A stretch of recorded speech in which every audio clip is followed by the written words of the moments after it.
Hello and welcome to this manufacturing process technology part 2 module 42. We were discussing last time about the flow curve and the flow curve equation and how you could calculate the flow stress as well as the average flow stress in various situations of different true strains or true stress values. So today we are going to look at a little bit different aspect, which is regarding the yield and the yield criteria. So if we all recall learnings from solid mechanics, we all sort of recall that yielding in unidirectional tension test takes place when this stress value force per unit area reaches a certain critical value, which is also known as the ultimate yield strength of the material. So it's called ultimate yield stress or yield strength of the material. So yielding in multi-axial states, particularly when there are more than one stresses which are involved, and not only that, there are also shear as well as compressive expansive stresses which are involved, principal stresses which are involved. So it doesn't depend anymore on a single stress, but really on a combination of all such stresses which would act on the material at certain point in space, at a certain point of time. So therefore the general phenomena of yielding is really to do with multi-axial stress states and how to compute these stress states. And then the other issue is that this criteria here, as you are seeing on the unidirectional front, where we are saying that the stress reaches a certain critical value before the yielding starts to take place, holds true for the multi-axial stress state of stresses as well. And the challenge here is really to establish the right yield criteria which would actually cater to all this sort of multi-axial states of stresses, where there is a combinatorial of several different stresses, like the principal stresses along the three direction, or even the shear stresses created because of such stresses in a parallel planes, so that there is a combinatorial of all these stresses which would actually meet a certain desirable value, which is a property of the material where yield would happen. So there are certain assumptions that we may need to sort of make while we are talking about the yield criteria. And the first assumption that we need here is that we treat all metals to be homogeneous, continuous, and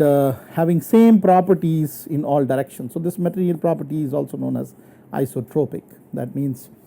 all the material properties are sort of homogeneous and not a function of the direction. Also, we treat all metals to have the same yield stress in compression and tension, and so therefore the yield criterion would sort of be formulated based on some of these assumptions, and also a superimposed hydrostatic pressure which does not influence the initiation of the yielding. So we have to separate this component, this hydrostatic component, out when we talk about determining the right yield criteria. So the first, so there are two different criteria which normally are deployed when we talk about metal forming. So the first criteria is also very popularly known as the von Mises criteria.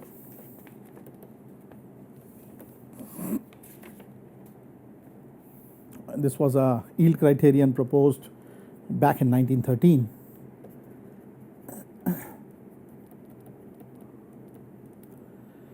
And the criterion sort of says that the yielding occurs when the work of deformation per unit volume provided by the system of stresses which exists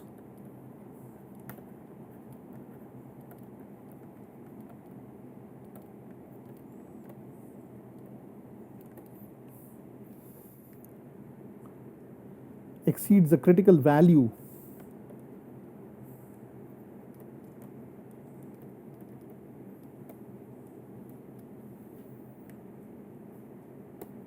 for a particular material. So essentially it is also sort of talking about the same as we reported here in the uniaxial or unidirectional case.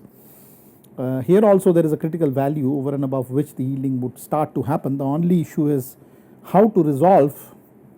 the effective stress of a certain element, provided this element is facing so many different states of stresses, so that we could find out what is the net state of stress and whether it has exceeded this critical value. So that is the challenge, and for doing that we will actually try to formulate a model based on strain energy, where we will try to look at how this whole complex issue of trying to calculate an effective stress is an effective stress to be over a critical value is kind of resolved. So let us look at some aspects of strain energy.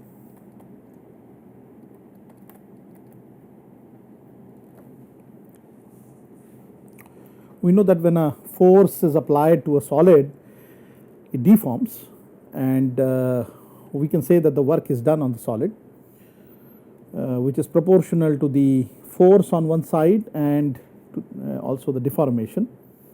and also the work done by the applied force is sort of stored in the solid as potential energy, which is popularly known as strain energy. So it is basically the work done by applied forces getting stored in the solid as potential energy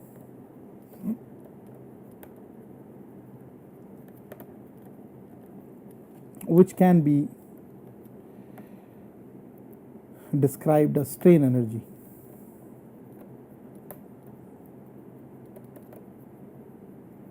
So we need to find out what are the applied forces,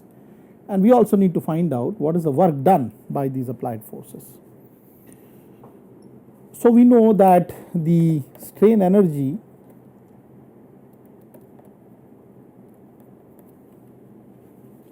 is not necessarily distributed uniformly throughout the solid, and strain energy may not be distributed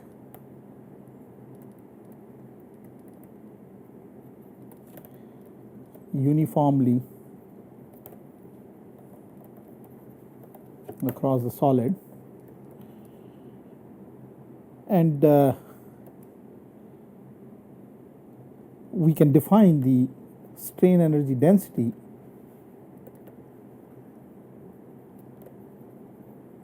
or the energy or the work done per unit volume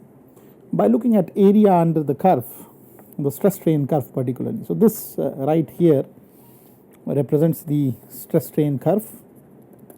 of a solid. This point right about here, as you may recall, is the proportionality limit or the elastic limit beyond which there is a yield or a flow stress or material flow which happens. And so we are mostly concerned with the strain energy density as an area under this stress strain curve, represented here by this shaded region, which can also be recorded at a certain value of stress and strain combination to be half sigma epsilon or sigma I epsilon I. So if you look at whether it is energy density, it is really true, because this stress right here is the strain right here is the change in length per unit original length, and the stress is dimensionally force per unit area. So we can say that this is the kind of work done per unit volume which is stored within the material by virtue of these applied forces to deform the solid in general. So for the general 3D case,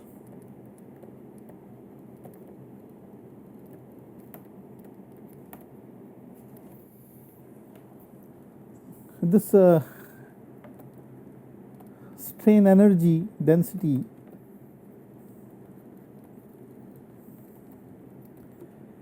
is expressed as a combination of all the principal and shear stresses, and we can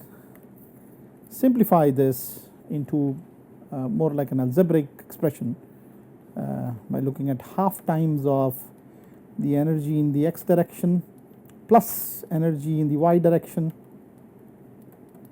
due to the principal stresses plus the strain energy in the z direction, and plus we have several shear components and shear stresses. So these are all the compressive or the expansive stresses, the principal stresses, and then there are tau yz, gamma yz, which is the shear strain energy,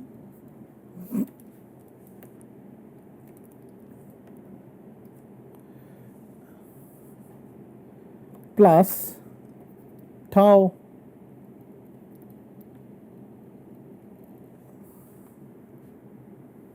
zx gamma zx plus tau xy gamma xy, this component being the shear strain energy, and these are because of principal stresses and principal strains, so you can call it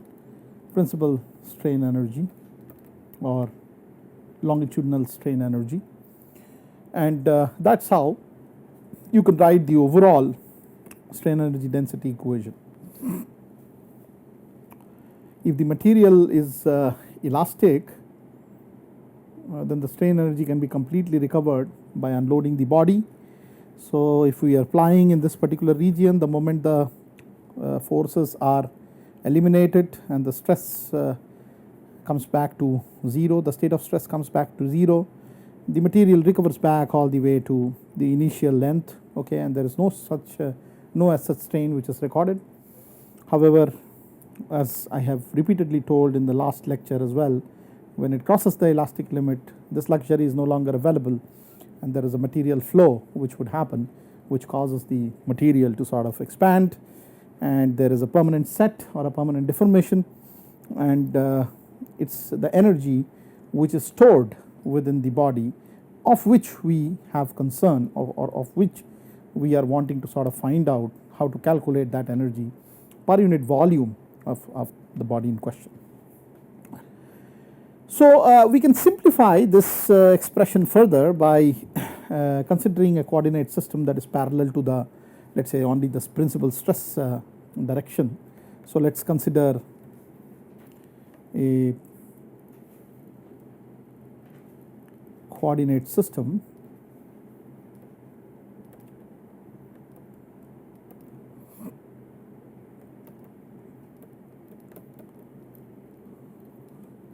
that is parallel to the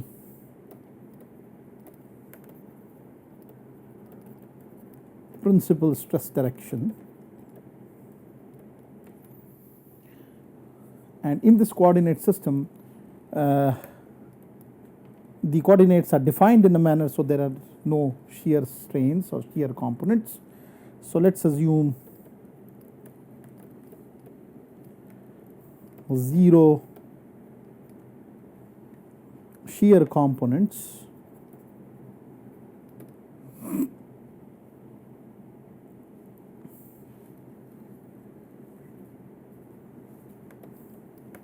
in the above equation. Let's call this equation number 1 in the equation 1.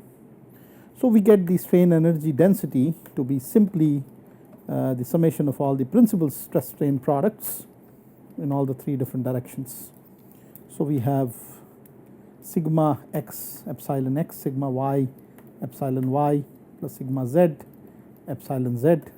half of this value as the total amount of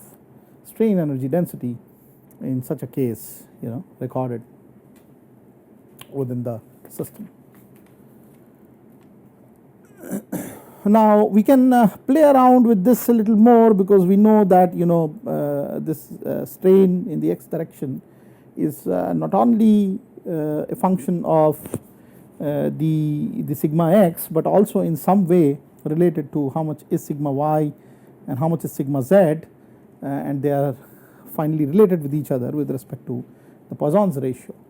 So if we look at that aspect here and bring that aspect in here, we are left with three different equations, that is epsilon x, which can be recorded as 1 by modulus of elasticity E times of sigma x minus nu times of sigma y minus again nu times of sigma z. Similarly, epsilon y, which is 1 by epsilon times of sigma y minus nu times of sigma x minus nu times of sigma z. Similarly, epsilon z, which is 1 by E times of sigma z minus nu times of sigma x minus nu times of sigma y. So these are recorded as equations 2 to 3, 2 to 4, and we want to substitute these back into the equation 1a, which we have just generated in the last step. Let's call this 1a, in order to find out what is going to be the final formulation for u0. Okay, so if we do that,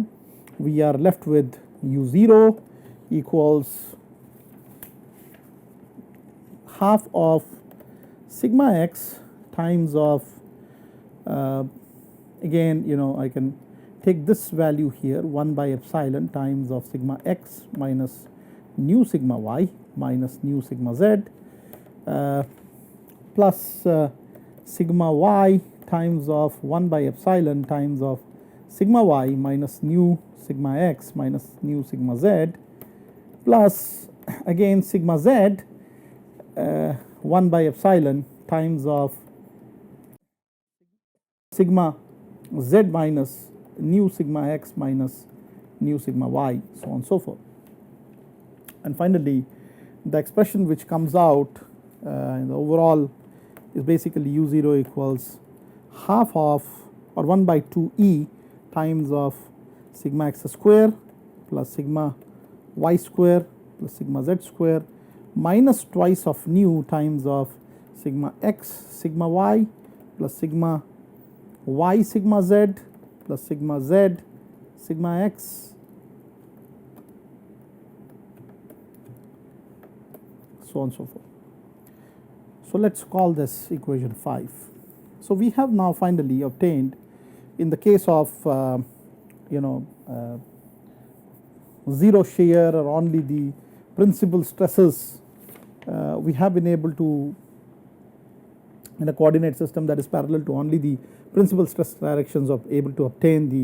the overall strain energy density as 1 by twice epsilon square of sigma x plus y, square of sigma y plus square of sigma z minus twice nu sigma x sigma y plus sigma y sigma z plus sigma z sigma x. So having said that, now further it may be pertinent for me to mention here that the strain energy density at a point can be thought of sort of divided into two parts. One is because of change in volume, and another is because of the distortion of the element, and accordingly we can or better known as change in shape. So in the first premise that I had discussed prior to this lecture, I had mentioned very clearly that particularly in metal forming, it is important that we only consider the change in shape and not the change in volume, because we have all the volume all the metal forming operations presuming a constant volume process. So somehow the dilatational part or the change of volume part has to be taken out in order to formulate a good yield criteria which can be applicable to metal forming processes, and we are going to do this here by looking at the change, the strain energy due to the change in volume. So let us say the strain energy due to change in volume, which normally happens because of, let us say, hydrostatic stresses. What I mean by hydrostatic stresses is that consider this whole object to be placed inside water or any other medium, and there is a equalized pressure in all the directions by Pascal's law, so that it basically compresses the volume to a lower size or a lower volume. Okay, so this component needs to be out of the overall strain energy for us to determine the yield criteria. So in that event, if we assume the pressure P to be the average stress, let us say sigma P, sigma average is equal to, let us say, the pressure P, and this can be also recorded in our case because we have 3 components sigma x, y and z as an average of all these 3 terms together, let us say. So this component somehow needs to so basically what I mean here is that a component which is subjected to a hydrostatic pressure should really have sigma x equal to sigma y equal to sigma z equal to the pressure P or the sigma average. So that is exactly what we want to substitute in this equation and try to see what is going to be the hydrostatic strain energy. So let us talk about hydrostatic part of the strain energy, and we do some decomposition of the energy here because this is the unrequired part for our metal forming processes and it has to be taken out. So we have this as 1 by twice E thrice of sigma average square. Obviously all these 3 sigma x, sigma y and sigma z are individually equal to the average state of stress, hydrostatic stress within the material, minus of twice nu Pascal. This nu basically, as I think I had recalled earlier, is the Poisson's ratio. So do not forget that this is the effect of the stresses in the perpendicular directions to a certain principal direction. So this changes into minus twice nu times of, again if I substitute the value of sigma average into this expression right here, we have thrice sigma average square. So we can in fact write this whole expression as 1 by twice E 1 minus twice nu times of 3 sigma average square, and that is what is the hydrostatic component of the strain energy which we need to get rid of. So what I am going to do in the next step is to sort of try to if I just assume the sigma average to be the sum of sigma 1 plus sigma 2 plus sigma 3 by 3 as I had done in this, or sigma x plus sigma y plus sigma z by 3 as I had done in the previous step right here. So I would like to get a final expression which reads 1 minus twice nu by twice E times of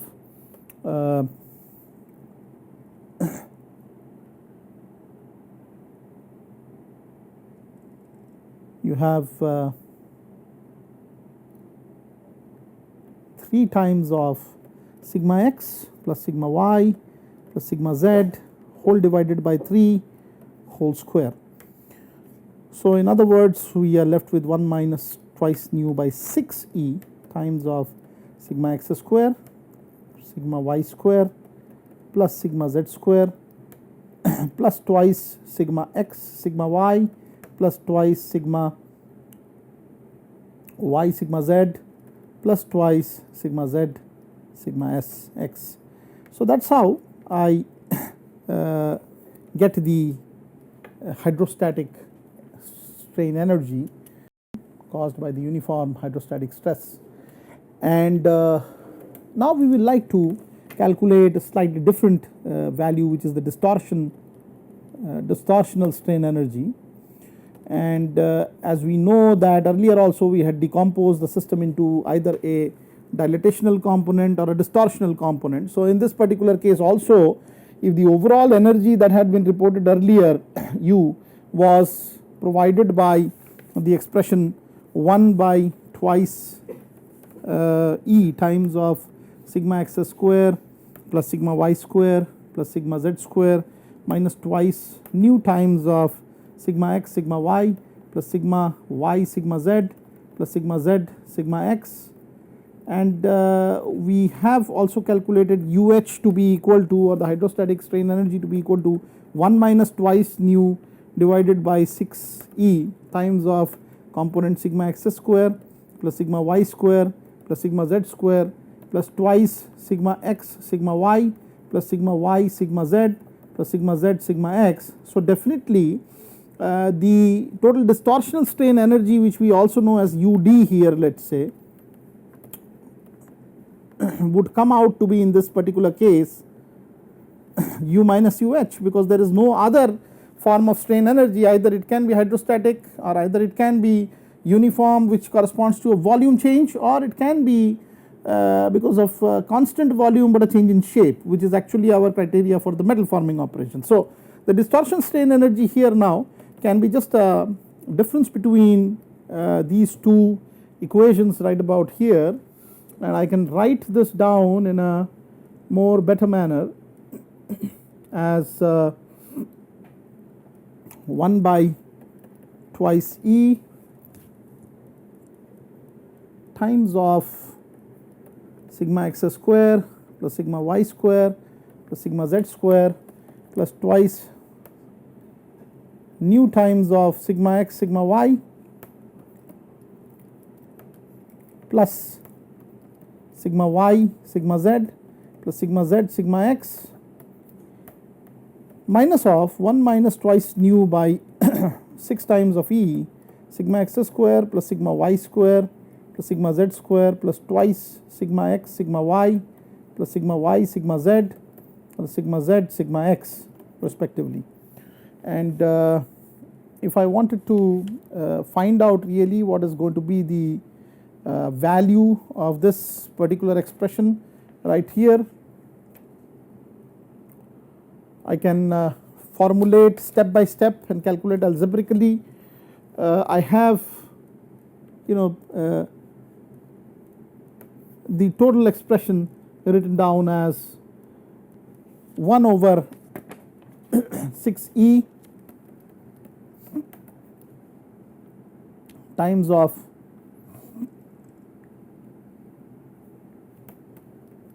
sigma 1 square or sigma x square plus sigma y square plus sigma z square whole multiplied by twice plus 2 nu minus of the component sigma x sigma y plus sigma y sigma z plus sigma z sigma x, again the component multiplied by twice nu plus 2, or in other words we can have the whole expression as 1 plus nu divided by thrice E times of sigma x square plus sigma y square plus sigma z square minus of sigma x sigma y plus sigma y sigma z plus sigma z sigma x. So that is how we have the distortional energy, overall distortional energy. And if I supposing again multiplied this whole expression with respect to, let us say, 2, so everything is multiplied in the numerator and denominator by 2, we get an expression 1 by nu divided by 6E, and this right here changes into sigma x minus sigma y square plus sigma y minus sigma z square plus sigma z minus sigma x square. So this is the ultimate state of the distortional energy case, you know, distortion strain energy case. So when we are talking about the coordinate frame which is really parallel to the direction of all the principal stresses. So having said that, now if we apply really this criteria, this Tresca criteria, it talks about that, you know, let us just reframe what we wrote before. I am sorry, the von Mises criteria. We wrote before that this von Mises criteria states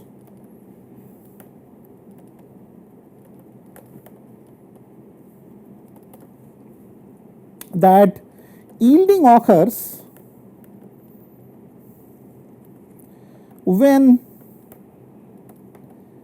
the work of deformation, which actually is the distortional strain energy. Please understand that in metal working we are talking about rolling process, for example. We are not per se changing the overall volume by compressing the material. We are actually having a volume constancy situation where from one thickness the material is changing to the other thickness, and maybe there is a spread, more spread in one direction in comparison to the other direction while doing so. So basically the work of deformation per unit volume provided by the system of stress should exceed a critical value. So that is how we have defined earlier the von Mises criteria, and this is also for the metal system or the material system. So this is for a particular material, we must mention this. So for a particular material, but the properties, particularly the elastic constant, etc., don't change. In any event, the second assumption that we are making in metal forming is that this material is completely homogeneous and isotropic, and the elastic properties don't change as a function of direction. So mathematically, as we already have recorded the strain energy, particularly the distortional strain energy, which is not the volume, the change of volume kind of situation. So as basically this expression right here, and so we are more interested in this expression sigma x minus sigma y square plus sigma y minus sigma z square plus sigma z minus sigma x square. So basically, according to this criteria, all it means is that this sigma x minus sigma y square plus sigma y minus sigma z square plus sigma z minus sigma x square should be greater than or equal to some constant C. Okay. So this is actually a material property which is also known as the ultimate yield stress or the ultimate, you can say the distortional energy or that critical value for the particular material system which needs to be exceeded when the yielding starts to happen. Okay. So that's criteria here is more commonly known as the von Mises criteria for the yielding to happen. So whenever we do all these experiments or we study the processes in details like the rolling process, or maybe let's say even the bending processes, metal forming, or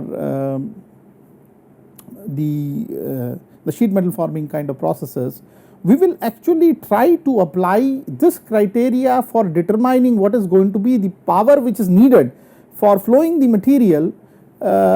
so that it reaches this criteria when forming actually starts to happen. So that's the reason why we are doing this criteria, and also another criteria we will do in just the next lecture in great details. So if let's say there was a case of uniaxial tension, so let's say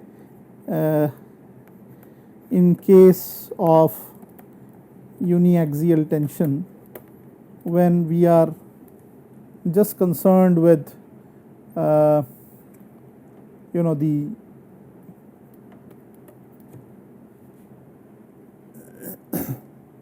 principal stress in one direction, let's say the x direction in this particular case, to be some value sigma 0, which is the yield stress at which the deformation or the permanent set is going to happen. Other stresses sigma y, or as a matter of fact sigma z, are all 0. So it's on the uniaxial state of stress. So we can easily write this formulation here to be if supposing the sigma x is sigma 0, so we have twice sigma 0 square equal to sigma x minus sigma y square plus sigma y minus sigma z square plus sigma z minus sigma x square, which is actually equal to C. So this criteria in case of uniaxial tension would work out to be the yield criteria for the material to start forming. And so the von Mises overall criteria can be written down as sigma x minus sigma y square plus sigma y minus sigma z square plus sigma z minus sigma x square to be greater than or equal to twice sigma 0 square, where sigma 0 is the yield stress in the uniaxial direction in case of uniaxial tension. For the state of pure shear, let us investigate this a little more appropriately, that let us say we are considering this state of stress of a particular cube, and we wanted to find out for the state of pure shear, where you can think of, let us say for example, pushing the material through a set of rolls. So you have only sigma 1 as achieving a certain value, we call this value k, let us say, and sigma 3 which is actually minus k, so it is pressing. So on one hand, what the roll does is basically it presses the higher section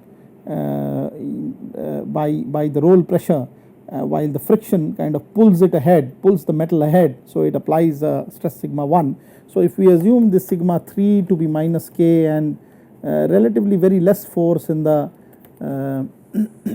y direction, so sigma 2 can be 0 in that particular direction. So we are left with again, if we put this back into the von Mises criteria, sigma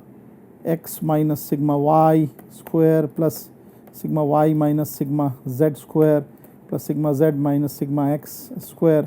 is greater than or equal to some constant c. So where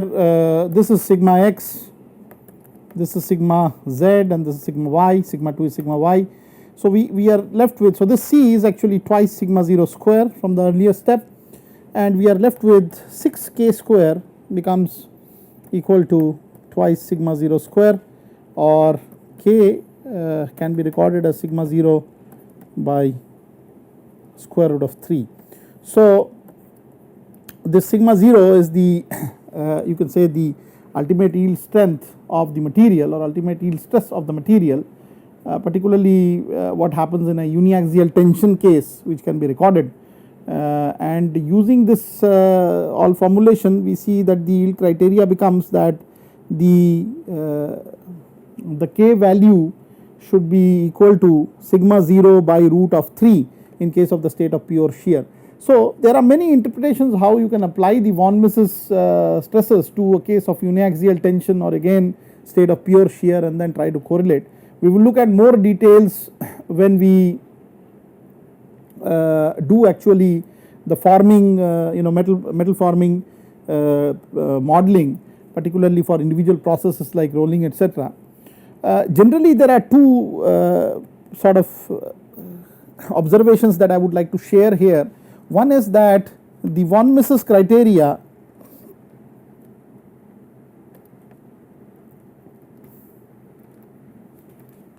requires a 15% higher critical shear stress value to initiate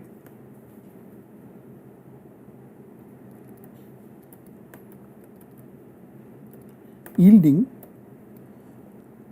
over another criteria which I am going to now do probably in the next lecture, which is known as the Tresca criterion. So what I am going to do now is to sort of close this particular module, but in the next module we will start to work on this Tresca criterion and try to develop again a condition just as we developed in the von Mises stress condition where metal yielding can start to happen. So with this I would like to close this particular module. Thank you very much.